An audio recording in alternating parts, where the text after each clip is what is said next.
Hi everyone, welcome to another video. This one, sort of two videos in one really.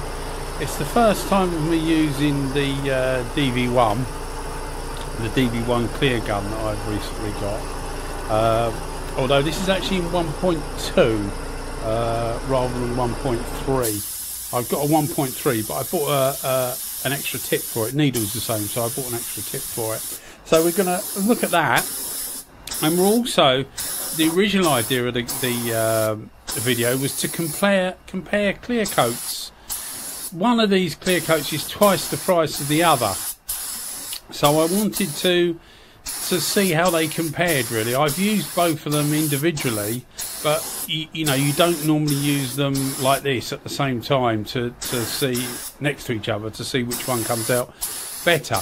And I was actually quite surprised by the results. There's a video at the end with some you know, to tell you which one's which, etc.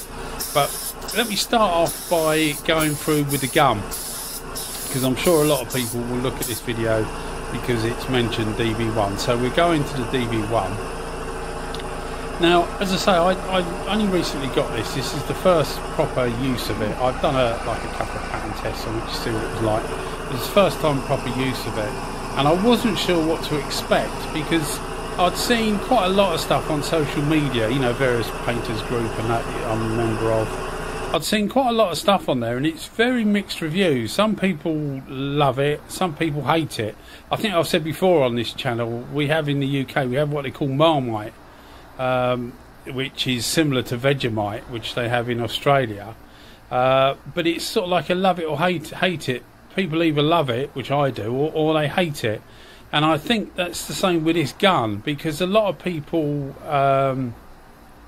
just can't get on with it. You know, one of the things people say is that they find it incredibly slow to paint with, even with a 1.3, which is why I originally got 1.3 anyway, although I only do smaller stuff normally. That they find it, you know, quite difficult to paint with. The stuff's going on dry, etc, etc. So I was really unsure what to expect. I like the GTI Pro Light. Anybody that watches this will know that I like the Devilbiss or Techna, as they say in the US, the Pro Light. I really like that gun, so it was obvious for me to get a Devilbiss, you know, to try the latest Devilbiss, which is what I've done. And you know, as I say, I was really not sure what to expect, and what I found was it was brilliant, to be honest. I really thought it was a good gun.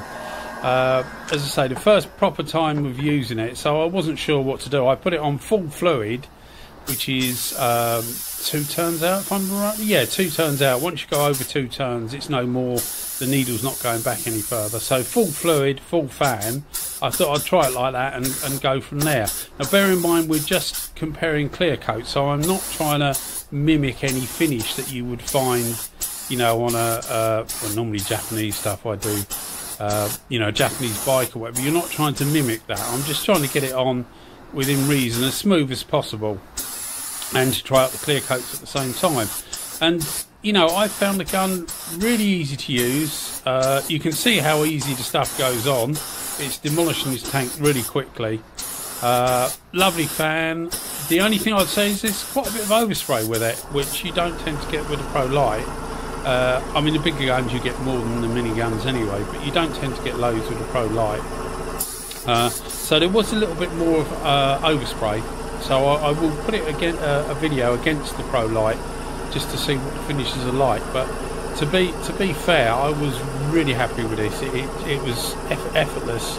1.5 on the, this is a digital gun, so 1.5 on the gauge is all you needed, which is equivalent to 2 at the bottom. We did that. I did an unboxing video. If you I'll try and put a link in the description. I did an unboxing video, and 2 bar at the base of the gun is equivalent to 1.5 on the digital gauge, which you see just there was on 1.5.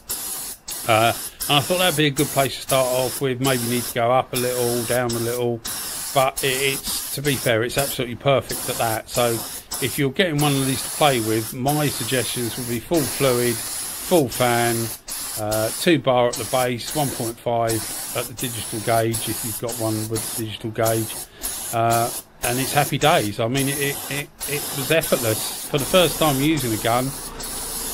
People say, oh, I'll give a gun time to, you know, get used to it, etc. And you do need to do that sometimes, but sometimes you get a gun and you try it straight off and you just know it's right. You know, the F160 was like that with me as well.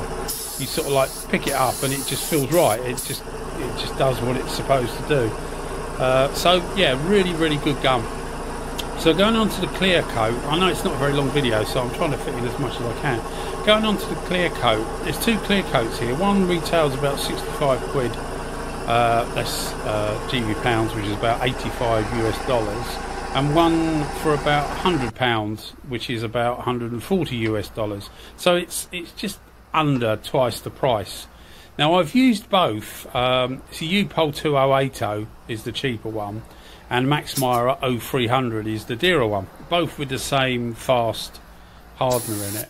And I've used both, as I say, I've used both of them before, and to me the Meyer always seems to give a better finish, a more shinier, glossier finish. So I was convinced that in this test that I would, you see I've run out here, but I was convinced in this test that I would come up against something that was quite obviously different at the end.